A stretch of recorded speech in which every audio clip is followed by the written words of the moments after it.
Do you remember when you were growing up and there came a time where all of a sudden you were able to call bullshit on your parents? There was something that stuck out, whether it be, their religious beliefs, or whether it was their political beliefs, or whether it was just some silly thing that they said like, hey, the sky is blue because it was dyed that way by a fairy. Whatever it is.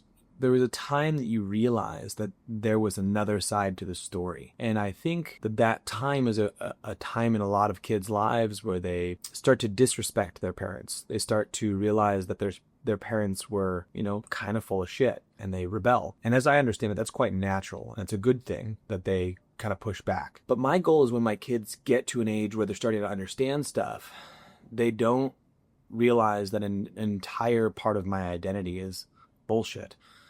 Meaning, I haven't hunkered down in the side of an ideology and said that all other sides are totally wrong. So take, for instance, politics.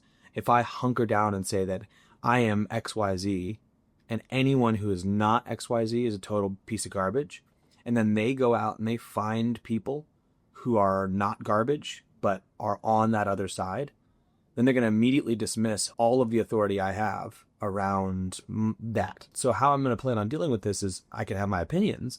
Hey, I choose this political party because of XYZ.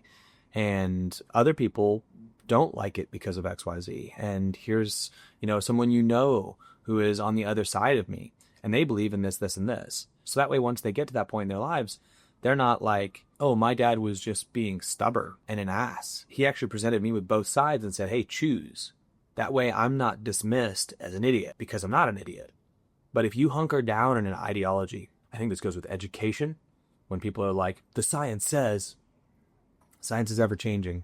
So don't hunker down there. I think it's big in politics. It behoove you, I think, once you get to those stages where they can be dismissive of what you say in your education, to not be as black and white as many people are.